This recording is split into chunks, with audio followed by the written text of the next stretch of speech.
welcome to the deep dive. You know, in today's world, we're just constantly bombarded with information, aren't we?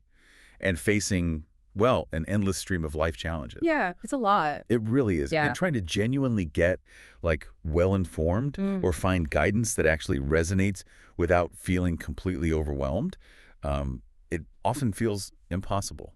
And that's exactly what we're getting into in this deep dive. We're looking at how audio conversations, specifically podcasts, are becoming this really powerful and pretty accessible shortcut The shortcut to what, though? to understanding complex topics, really, and fostering genuine personal growth. Absolutely. So for this deep dive, we've pulled together insights from, well, a really rich collection of summaries. Our main focus is going to be on the Mindful Men podcast, but we've also woven in some popular health and fitness podcast recommendations, things we found on platforms like Apple Podcasts and Lemonade, that lifestyle content platform. I've seen that one. Yeah. So our mission today really is to show you how these carefully curated audio deep dives can offer, practical support, maybe some surprising facts, and some profound wisdom for your journey through, well, all of life's complexities. And what's really fascinating, I think, is just the sheer breadth of topics covered across these different sources. Totally. I mean, you've got deeply personal struggles, things like navigating grief or figuring out identity right alongside broader societal issues, and even really specific health insights. And it's all presented through this lens of, individual experience and expert perspectives. It's quite remarkable how much ground they cover. So let's unpack this a bit. Podcasts have just, exploded in popularity, haven't they? Especially as a tool for self-improvement, mental well-being. Oh, definitely. We've seen it on platforms like Lemonade. Users are highly recommending podcasts for, well, everything. Their daily routines, those hot girl walks people talk about, self-care moments, even listening at the gym. And people often say it feels like having a conversation with a best friend. And, this trend, it's so impactful for you as a learner because these audio formats, they really excel at delivering knowledge quickly, but thoroughly, too. So. Well, they offer multiple perspectives, right? Right. Which helps you get a more rounded understanding. And they can provide those sort of aha moments without that feeling of information overload. Yeah, that makes sense. Think about some of the popular titles mentioned, like The Psychology of Your 20s, that tackles all the complexities of young adulthood, encourages taking risks, or The Wellness Cafe, focusing on building confidence, those wellness habits. Then there's Anything Goes with Emma Chamberlain, more about realistic habits growing up. Right. And you've got the heavy hitters like the Huberman Lab, diving into scientific research, wellness strategies, like his stuff on light exposure for sleep is fascinating. Oh, yeah. Heard about that. And the Mel Robbins podcast, always pushing motivation, actionable strategies, that whole 5-second rule thing. Right. A 5-second rule. Yeah. Each one offers these unique paths for some pretty significant personal growth. And what really makes these resources work, I think, is that it's not just about passively listening. No. When you think about that, what specific elements in these conversations do you think are most effective? What makes personal development feel less like a chore and more, engaging? That's a great question. I think it's really the mix. You get relatable storytelling. You hear someone put words to an experience you've had but maybe couldn't quite articulate. And then that's paired with concrete, actionable advice. It's not just theory, right? It's practical wisdom you can actually apply, often delivered in this really authentic, conversational way. Yeah, it lands. Okay, so let's transition now to the Mindful Men podcast.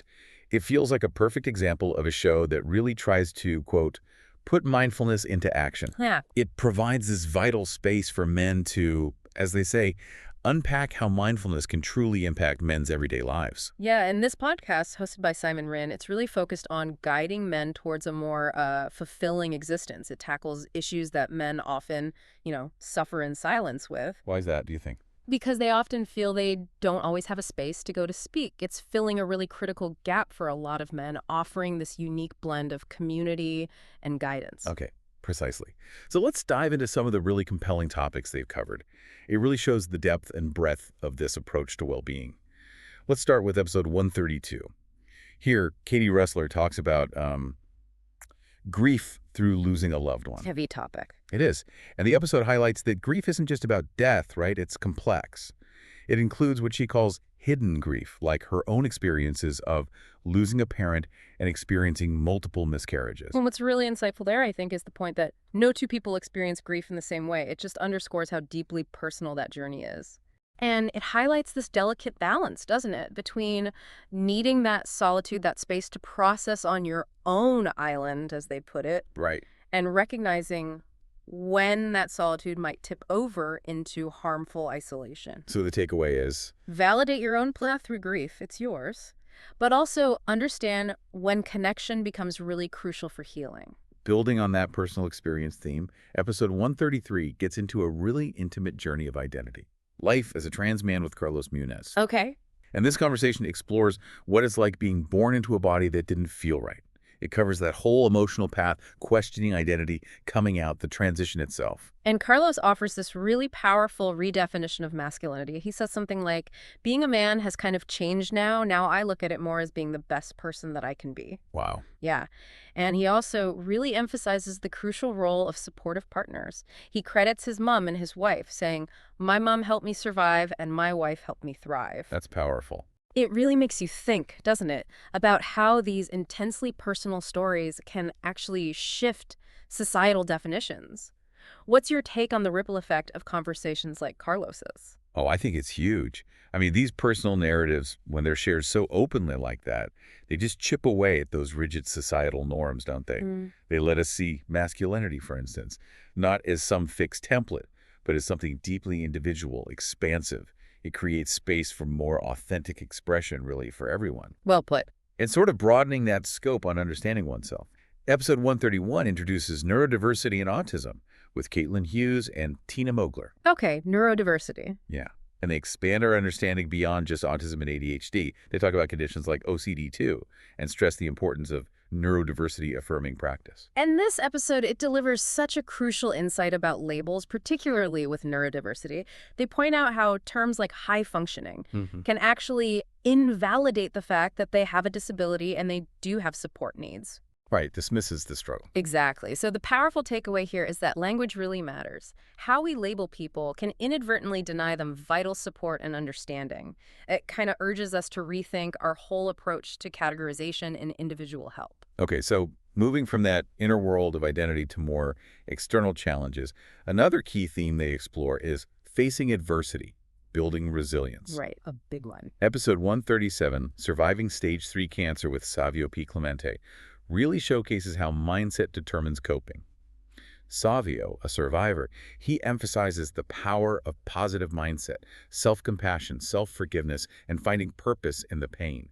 He has this powerful quote, "To know thyself is to heal thyself." That really makes you pause, doesn't it? Thinking about the power of our internal resources. And if you connect that to the bigger picture of resilience, Ali Flynn's story in episode 113, Challenges That Change Us, is just as profound. Was her story. She shares her experience of having a stroke at 30 and the impacts. I mean, she talks about being homeless in my body. I was homeless in my mind. But the powerful learning she took from it is that there's more learnings when I get it wrong or when I'm up against challenges.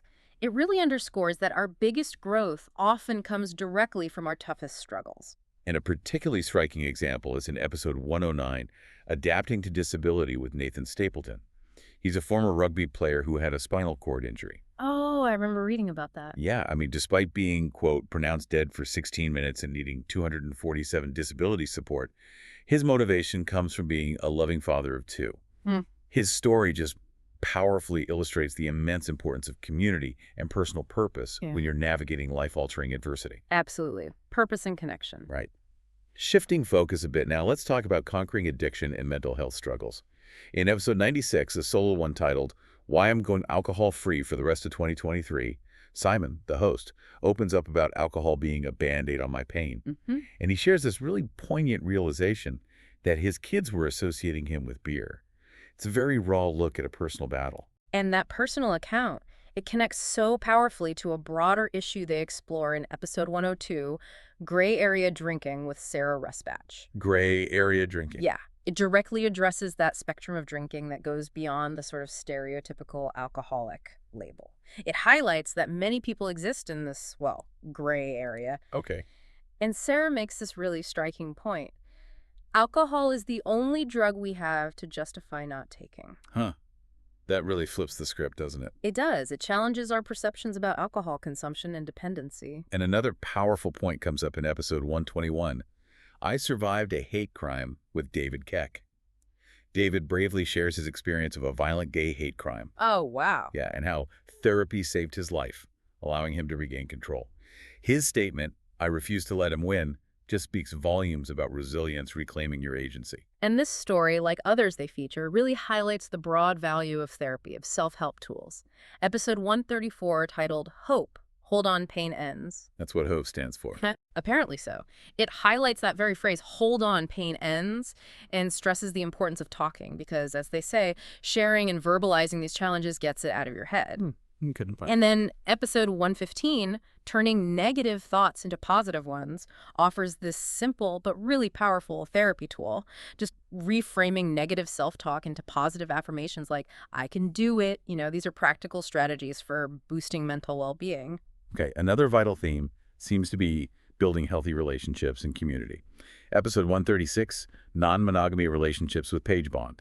That one challenges the, quote, societal default of mutual exclusivity. Right. Monogamy as the only option. Exactly. Yeah. It explores consensual non-monogamy, relationships where partners openly agree to engage with others, looking at it as a spectrum and getting into the complexities like jealousy, communication.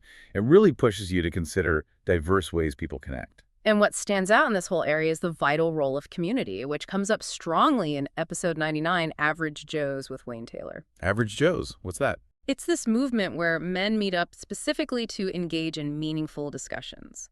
And Wayne noted something quite profound. I didn't realize that as a whole, men were lonely. Wow. That hits hard. It really underscores this deep, often unaddressed need for spaces where men can connect and have open dialogue. And building on that, episode 108, Mentoring Men with Simon Jarvis, discusses a free mentoring service. It's presented as something that complements therapy because, as they put it quite simply, it is hard to open up. It just points to the different avenues people need, right? Finding support that actually feels comfortable for them. So we've explored these really profound personal insights from the Mindful Men podcast, but our deep dive into audio wisdom, it goes further. It reveals some surprising practical health insights from other popular podcasts too, including some non-English ones from Apple Podcasts. Oh, interesting. Yeah, let's quickly touch on a couple of those intriguing facts. For instance, the benefits of an early dinner for health. Okay, like how early? Well, it's highlighted for improving sleep, digestion, and reducing the risk of cardiovascular disease. And apparently, it's especially true for women. They face a 28% higher risk if they eat after 9 p.m. compared to before 8 p.m. Huh. 28%. That's significant. Good to know.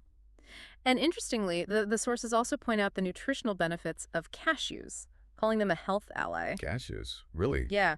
Apparently, they're packed with omega-9 fatty acids, protein, magnesium, other vital minerals, and these can potentially help reduce the risk of hardened arteries. Just a small piece of dietary wisdom, but it shows how accessible health improvements can sometimes be. Little changes, big impact. And then there's episode 116 from Mindful Men, Biohacking and Epigenetics with Chris Barnes. This explores how our lifestyle, our environment, can actually influence how our genes are expressed. Right, epigenetics. Yeah, allowing us to maybe turn back the aging clock beyond just traditional methods. And it comes with that powerful reminder, your genes are definitely not your destiny. I love that. So much agency there. So what does this all mean when we, connect the dots? We've really seen how these diverse topics, from the deep personal stuff in the Mindful Men podcast to the broader health and wellness tips from Apple Podcasts and Lemonade, they all kind of weave together, don't they? They really do. It's truly about embracing a more holistic approach. Mental, physical, relational well-being, it's all connected. Exactly. Whether you're trying to understand neurodiversity or navigate the complexities of grief, find support for mental health struggles, or even just improve daily habits like when you eat. These audio resources, they provide relatable stories, expert advice, and really actionable strategies you can use every day. They make these complex ideas feel digestible and profoundly personal. We've really taken quite a deep dive today, haven't we, into how audio conversations, particularly podcasts, are kind of revolutionizing how we engage with personal growth and mental well-being. Yeah, it feels like a significant shift. They offer this unique blend, personal stories mixed with expert insights, providing this vital source of comfort, education, maybe inspiration, right when you need it. Absolutely. You've heard today about people redefining success on their own terms, finding hope even in really tough adversity, addressing that hidden grief we talked about, navigating complex relationships and identities. And it's Hmm. all happening through engaging with these powerful stories and practical tools. These platforms really offer a safe and incredibly accessible space for learning and connection. So maybe here's a thought for the listener to carry forward. What specific topic in your life, maybe something that feels niche or just overwhelming, could you start to unpack simply by finding someone sharing their deep dive on it through an audio conversation? Yeah, consider the power of this format. It's so accessible. Yeah. Think about how it could transform not just what you know, but maybe your mindset and your whole journey.